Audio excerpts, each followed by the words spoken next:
Good evening guys. हम लोगों ने अब तक राज्य व्यवस्था के बारे में पढ़ लिया कि राज्य व्यवस्था जो विषय है उसके अंतर्गत हम क्या क्या देखते हैं। मैंने आपको राज्य की अवधारणा के बारे में बताया, राज्य व्यवस्था के 3 अंगों के बारे में, जिसमें विधायिका, कार्यपालिका और न्यायपालिका देखी, शासन के प्रकार और न्याय के प्रकार। उसके बाद मैंने आपसे कहा था कि हम बात करेंगे संविधान सभा के बारे में, कि संविधान सभा का जहाँ से उद्गम होता है या फिर जहाँ से इसका कह सकते हैं कि उसका आधार कहाँ से शुरू होता है, उस बारे में आज हम बात करेंगे। आज का टॉपिक है संविधान सभा या फिर constitution assembly. Constitution assembly. Constitution assembly की जो शुरुआत हुई है, इसको हम डिमांड के रूप में देखते हैं। संविधान सभा की जो मांग हुई वो 3 रूपों में देखेंगे। एक तो अप्रत्यक्ष मांग, अप्रत्यक्ष मांग। दूसरा देखते हैं सांकेतिक मांग, सांकेतिक, सिंबली डिमांड, सांकेतिक मांग। और थर्ड वन इज अप्रत्यक्ष मांग, अप्रत्यक्ष मांग। तो प्रत्यक्ष मांग, प्रत्यक्ष मांग, क्षमा कीजिए मैंने दोबारा से लिख दिया इसको। तो मांग को हम 3 तरह से देखेंगे, एक अप्रत्यक्ष मांग, दूसरा सांकेतिक मांग और तीसरा प्रत्यक्ष मांग। संविधान सभा डायरेक्ट नहीं कहा गया, इनडायरेक्ट वे में ये एक अप्रत्यक्ष रूप से इसकी डिमांड की जा रही थी कि हमें भारत में संविधान सभा की आवश्यकता है, हमारा खुद का संविधान हो, संविधान के सदस्य हो जो कानूनों को खुद से बनाए। तो सबसे पहले संविधान सभा की जो अप्रत्यक्ष मांग हुई वो 1895 में, 1895 में बाल गंगाधर तिलक से आप सब परिचित हैं, बाल गंगाधर तिलक, इनके द्वारा, बाल गंगाधर तिलक के द्वारा स्वराज विधेयक लाया गया। स्वराज विधेयक।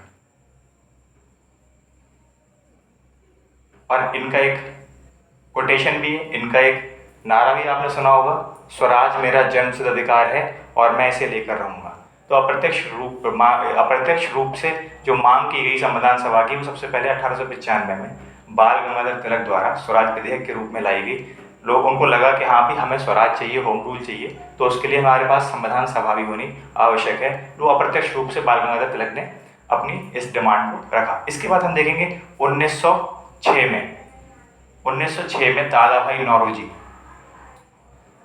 नौरोजी, जिसको हम द ग्रेट ओल्ड मैन के नाम से भी जानते हैं, पारसी थे दादा भाई नौरोजी, और इन्होंने देश के लिए बहुत कुछ किया भी है। और इन्होंने एक पुस्तक लिखी, the poverty of un-British rule in India.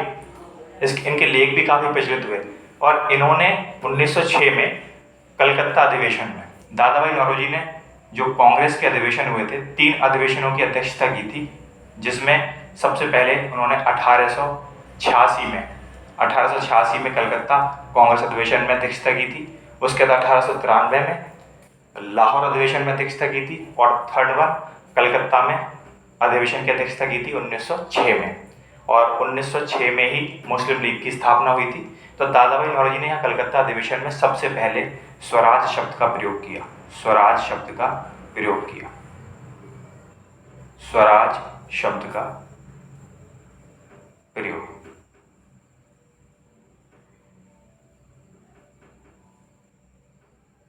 और इस प्रस्ताव में उन्होंने 4 डिमांड को रखा। इस प्रस्ताव में उन्होंने 4 डिमांड जो रखी वो क्या क्या थी। तो सबसे पहली डिमांड थी स्वराज, दूसरी डिमांड थी बहिष्कार, तीसरी डिमांड थी नेशनल एजुकेशन, राष्ट्रीय शिक्षा,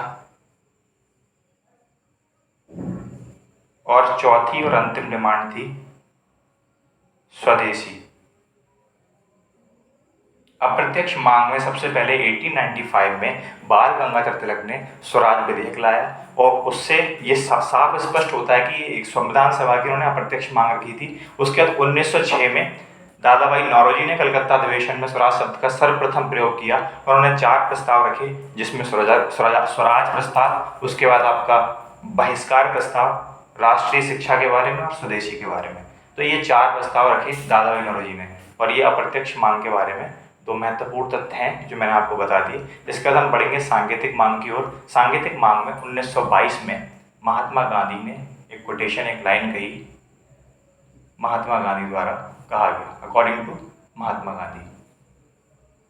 महात्मा गांधी तब तक एक्टिव हो चुके थे। 1915 में वो साउथ अफ्रीका से भारत आए और 9 अगस्त 1915 में, और 9 अगस्त को हम अप्रवासी भारतीय अप्रवासी दिवस के रूप में भी मनाते हैं भारत में।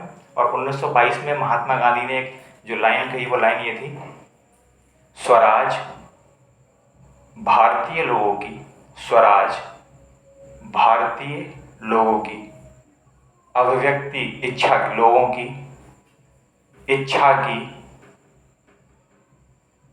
अभिव्यक्ति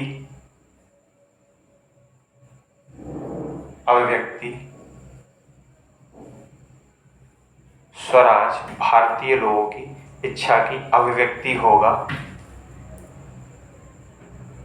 ना कि ब्रिटिश सरकार का कोई उपहार, ब्रिटिश सरकार का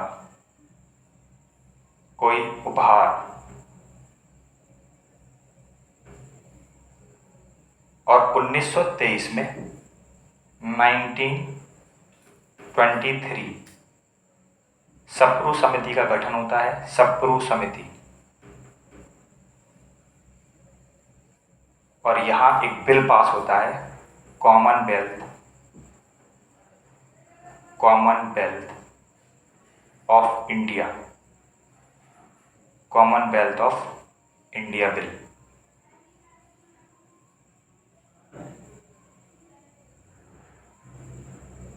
गांधी जी का ये कथन 1922 में उन्होंने कहा कि स्वराज भारतीय लोगों की इच्छा की अभिव्यक्ति होगा, ना कि ब्रिटिश सरकार का दिया हुआ कोई उपहार, ये बात सीधा और संकेत करता है कि उन्होंने भी संविधान सभा की डिमांड रखी, पर ये सांकेतिक रूप में था। सप्रू समिति 1923 में आती है और वहाँ एक कॉमनवेल्थ ऑफ इंडिया बिल बनता है। इससे भी बात सिद्ध होती है कि एक संकेत था कॉन्स्टिट्यूशन असेंबली का।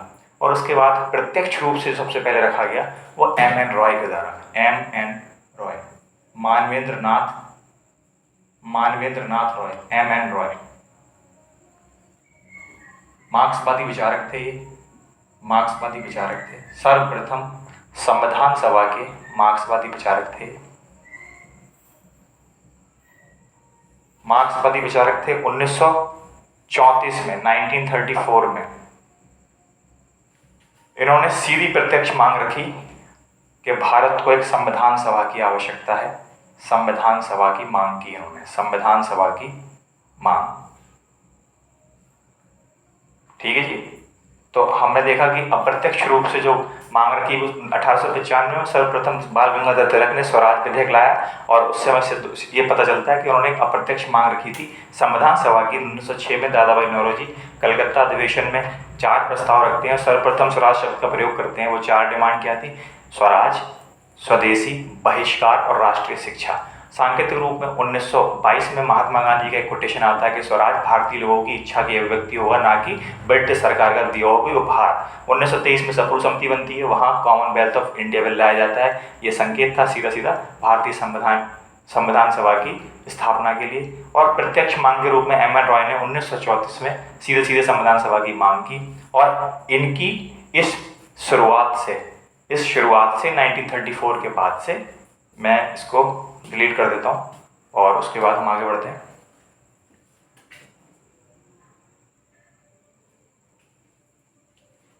इसके बाद प्रत्यक्ष मांग 1934 में M.N. रॉय ने संविधान सभा के गठन की मांग रखी, और इसके बाद ये क्रम चालू हो गया 1936, 1936, 1937, 1938। 1936 में लखनऊ अधिवेशन, कांग्रेस के जो अधिवेशन होते थे, लखनऊ कांग्रेस अधिवेशन। 1937 में फैजपुर, 1937 में फैजपुर, और 1938 में हरिपुरा। फैजपुर मध्य प्रदेश में, हरिपुरा गुजरात में। 1938 में हरिपुरा। इन लगातार कांग्रेस अधिवेशन में संविधान सभा के गठन की मांग निरंतर रूप से उठना शुरू हो गई। संविधान सभा के गठन की मांग निरंतर लोगों ने उठानी शुरू कर दी। संविधान सभा के गठन की मांग लोगों ने शुरू कर दी, गठन की मांग शुरू कर दी। और 1938 की जो हरिपुरा अधिवेशन था, इसकी अध्यक्षता कर रहे थे सुभाष चंद्र बोस। सुभाष चंद्र बोस इसकी अध्यक्षता कर रहे थे। और वहाँ उस कांग्रेस अधिवेशन में जवाहरलाल नेहरू ने कुछ कथन कहे। उन कथन को हम यहाँ लिख देते हैं कि सुभाष चंद्र बोस इसकी अध्यक्षता कर रहे थे और पंडित जवाहरलाल नेहरू ने 1938 हरिपुरा अधिवेशन में कुछ बातें कहीं। पंडित जवाहरलाल नेहरू ने क्या कहा, मैं आपको बता देता हूँ। पंडित जवाहरलाल नेहरू ने क्या कहा। तो जवाहरलाल नेहरू ने कहा कि स्वतंत्र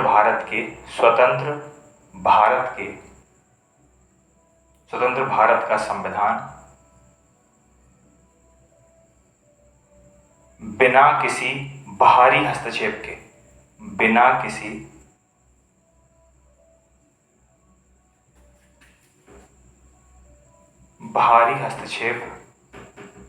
बाहरी हस्तक्षेप ऐसी संविधान सभा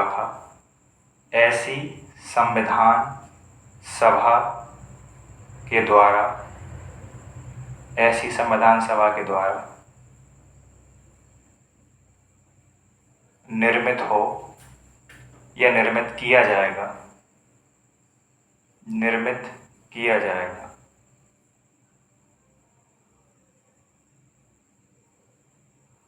जो वयस्क मताधिकार के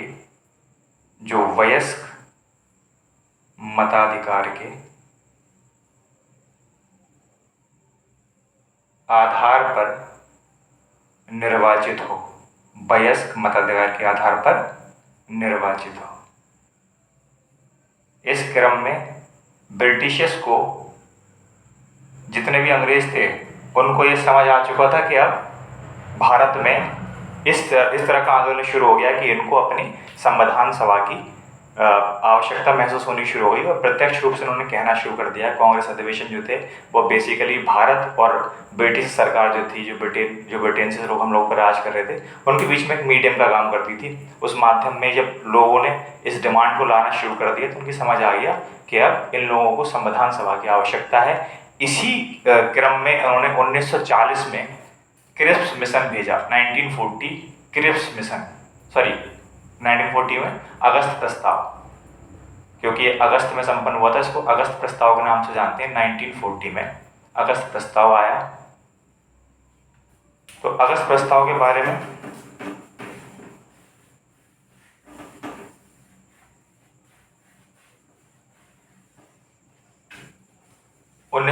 में अगस्त प्रस्ताव आया। 8 अगस्त 1940 को ये प्रस्ताव भारत आया था। और उस समय देश का जो वायसराय था वो था लॉर्ड, देश का वायसराय ये था आपका लिनलिथगो।